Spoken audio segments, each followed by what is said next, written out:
All right. Hello. Welcome to the Lost in Phoenix podcast. You are listening to episode, I believe this is 3. My name is Seamus McMahon, and today I am joined yet again by Joshua Powers. The permanent co-host. Yes, permanent co-host. Numero uno in Lost in Phoenix. I'm numero dos. Numero dos. Yes. And today, I don't know how to intro this. Today, we're going to be talking about hardcore fucking drugs, baby. You ready to inject them drugs straight into your dick hole? Oh boy, here we go. We're going hardcore on them drugs. All right, Josh, what are we talking about? Oh, you are ready so for much. that. I'm ready for this shit. Oh, shit. Let's talk about some drugs, baby. like.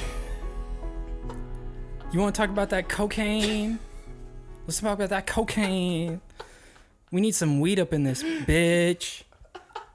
Oh, Seamus, that was like the best. That was the best. You're the best. Listen, when it comes to drugs, you know I'm the master. I don't do drugs.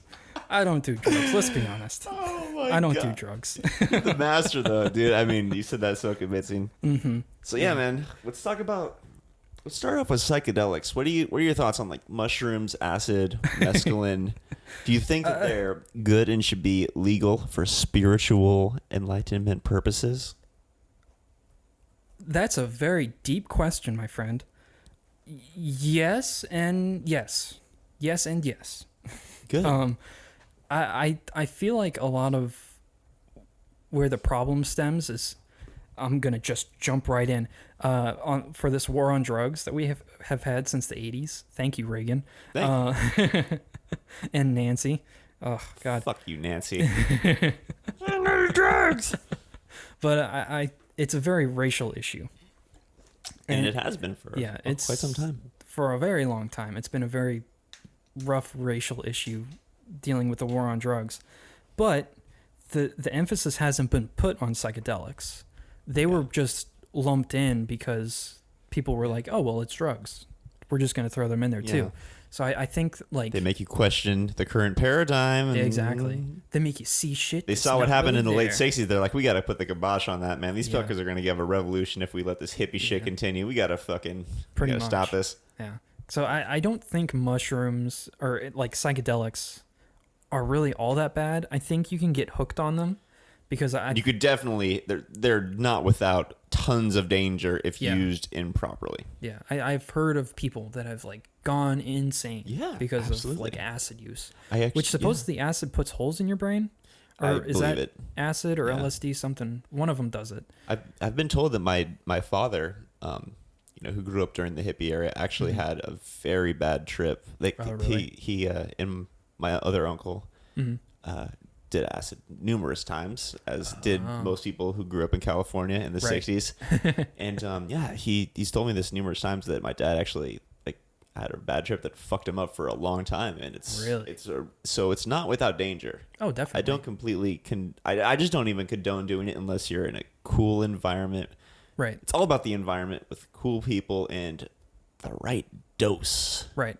Yeah. Whatever you're taking. That's like my thing. I don't think drugs are really all that bad. There's certain ones like heroin's pretty bad. It's really bad. Yeah. And like some like synthetic shit. Yeah. Don't do that. If it's like natural and you can get it from a plant, it's there. Yeah. That is a natural compound. There. And what is it? DMT. Yeah. That's like, it naturally occurs in your brain already. It's on all of our bodies. Yeah. So it's like, if you can get it from something, it's already there. It occurs when you're born and when you die. Yeah. So it's, I think that the process of taking it needs to be, like regulated. Yeah. Like if it legal but regulated, is that what you're saying? Yes. Yeah. Like there should be places that you can go where you're like, I want to try this. Yeah. And they'll be like, oh, okay, here you go. We're going to put you in this room with a couple other people and play like light music. And you're going to have somebody that has already had an experience with this and they're going to guide you through this experience. I think it's going to be, you're going to see it, especially with mushrooms.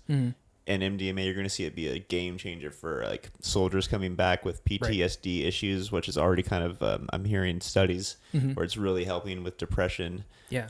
Well, they did that back in the late 70s, early 80s. Yeah. They were doing... MDMA was actually used in family therapy. Yeah, it was. And it's fucking crazy. Therapeutic. I've had some very therapeutic experiences on it. There's something, it just dissolves your ego and allows you, if you're in the right place with the right people, the right dose, all that. Yeah. It really has a way of softening your ego to a point where you can have these profound realizations about things you're not doing and things that you want to be doing more of in your life, and you can connect with people. And even though it's you sober up and sometimes you can forget the lessons you learned, there's something immensely therapeutic about going through that I feel can be beneficial to our world, which needs more of that at this current moment. Yeah. Yeah. Again, it just needs to be like put in a way that you can just kind of get it.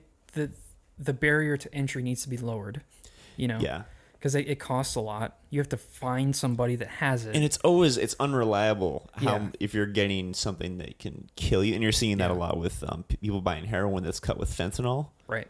Which is just all bad. Yeah. And if it were legal, I know it's a real dirty word to say that. A lot of people don't agree with that. But what's the alternative? We can keep all these drugs illegal, and the cartels from not just here but over in Asia that continue to reap billions of dollars. Yeah. So many deaths, so much destruction, just widespread chaos. Yeah. Or you can regulate it, decriminalize it. Not as many people are going to be imprisoned. Exactly. And it's just going to be a better society. Or maybe right away there's going to be some people that if it's like, oh, it's legal, let's do this. Right. Of course there's going to be some of that. But eventually I think it'll become like alcohol.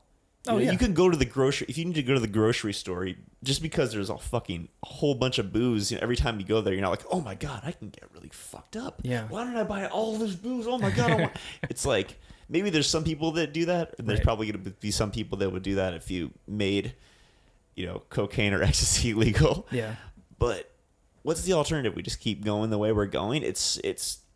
You're going to keep seeing people get locked up for it. You're going to keep seeing people's lives be ruined. They're going to, you get arrested for it. You're in the system, and then you're on probation. And then people who are addicts, they're going to continuously fuck up and then get back in the system. And it's a vicious cycle. It affects them, their families. Yeah, it affects everybody. It affects everybody. It's a public health issue. And I think that as a society, as human beings, we cannot really just fully grow and reach a higher level, the level we're meant to get to, if we don't address it. It needs to be addressed.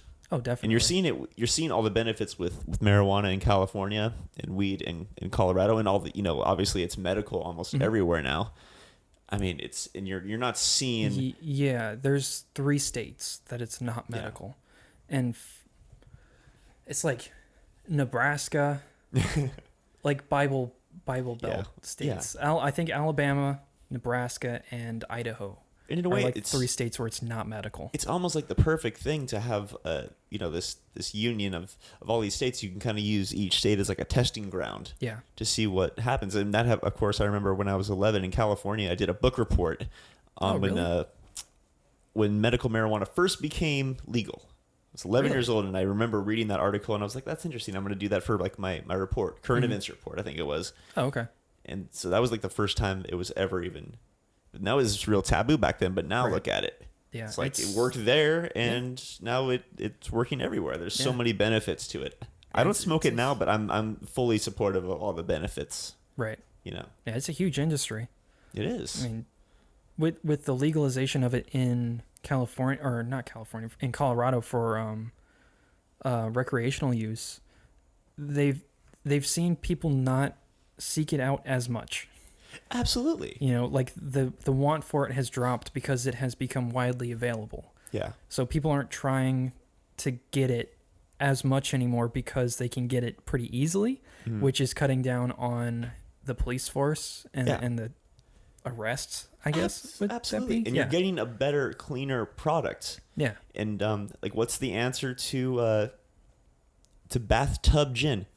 Bombay Sapphire. What happens is you make it legal, and then you allow business to make it right. Right. Yeah. And then it's safe for everybody because there's regulation behind it now. You're not getting it from a fucking bathtub. Yeah.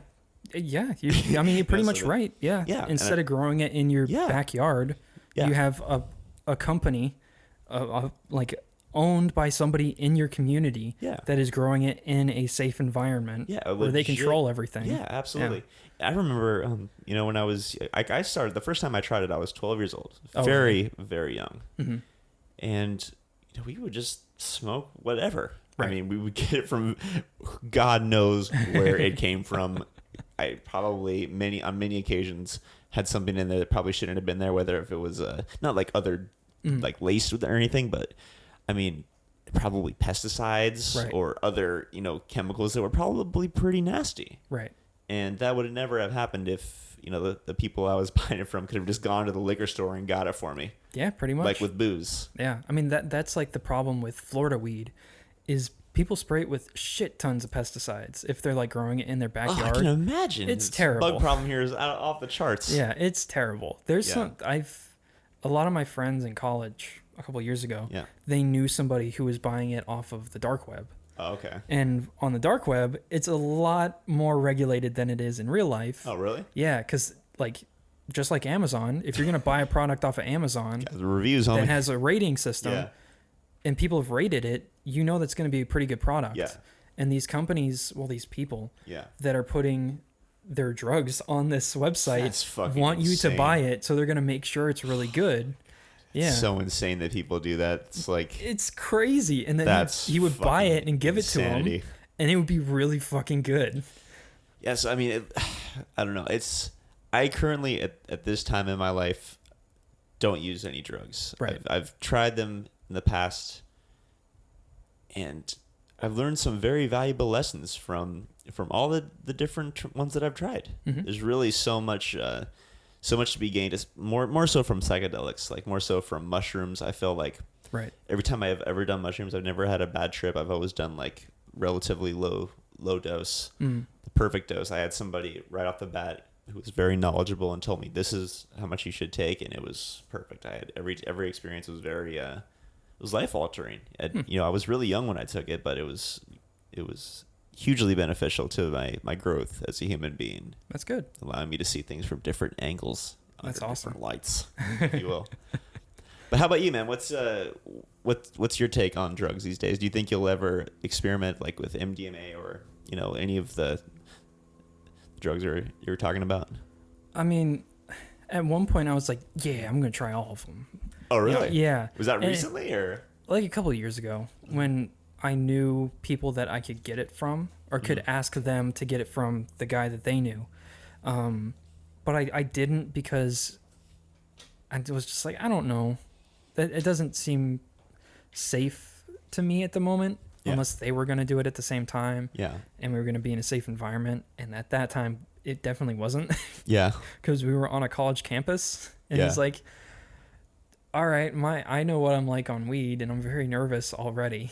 So if I'm going to do some psychedelics that are going to send me on this trip, I don't want to be in a place where I'm just going to be like constantly looking at the door waiting for somebody to break it down. Yeah, definitely not. So it's like, all right, I don't want to do that, and I don't want to go into some woods back in our hometown and do that in the dark. Yeah, that's the worst place to do it. Yeah, so it's like when I get older and I have my own place. Yeah. And it's like readily available, and I know what's going to be in it. Then maybe. Yeah. But not now. Not now. Yeah. Yeah, and I mean, obviously, there's we've been speaking about the benefits and stuff, but there also can be huge. Oh yeah, there's huge drawbacks. Huge drawbacks, dude. I mean. Oh yeah.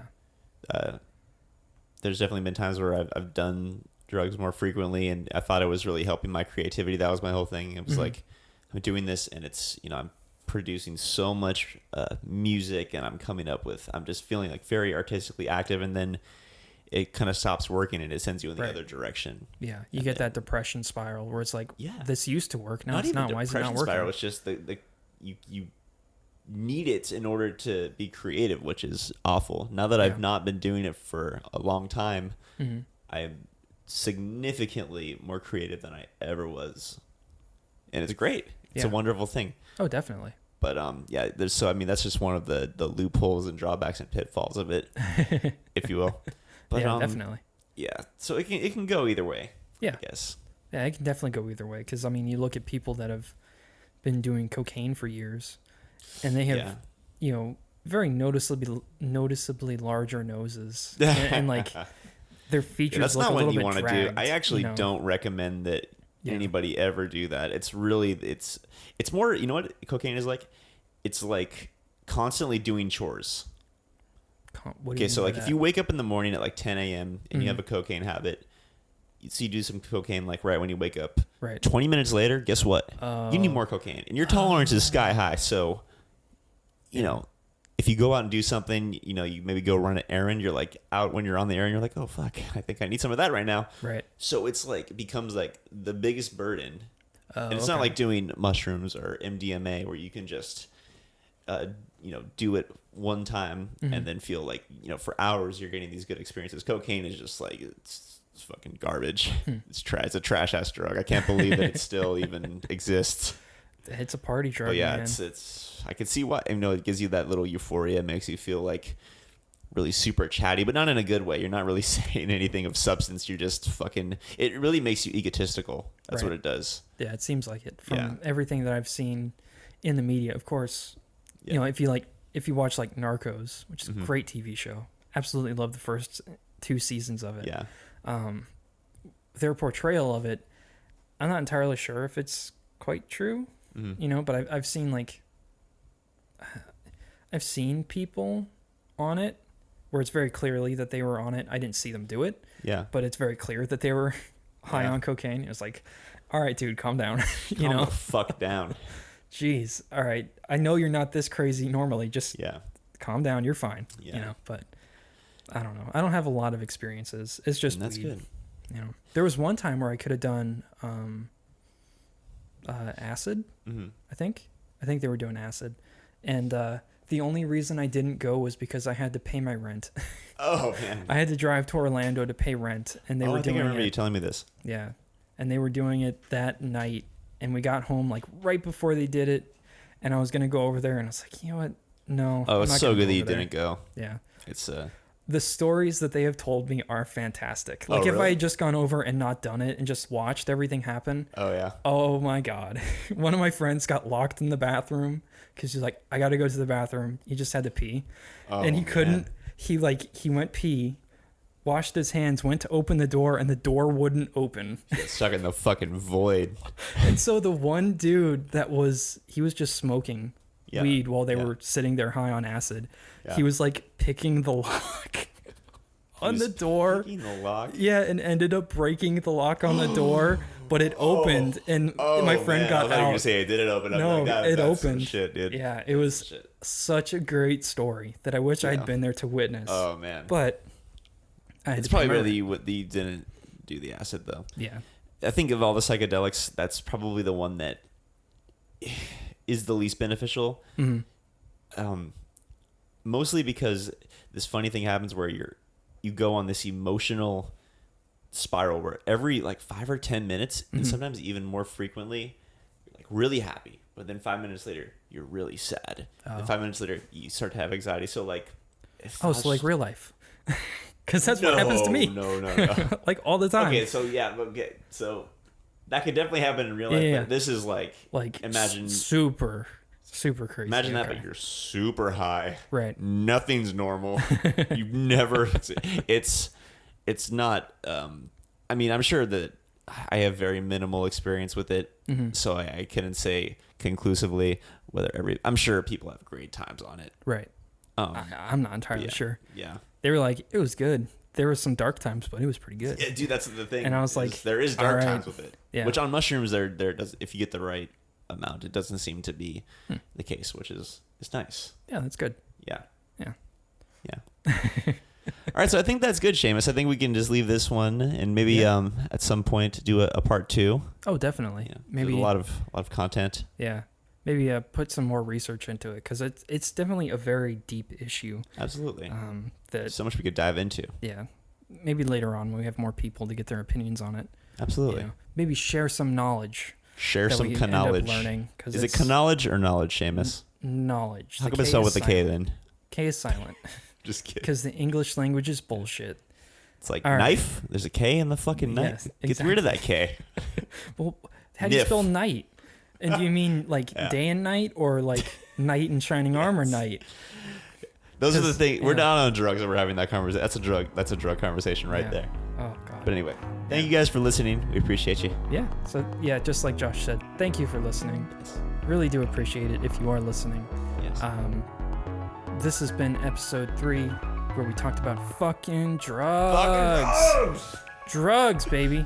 We might talk about drugs later on, but we'll catch you next time on the Lost in Phoenix podcast. Yeah. Thank you.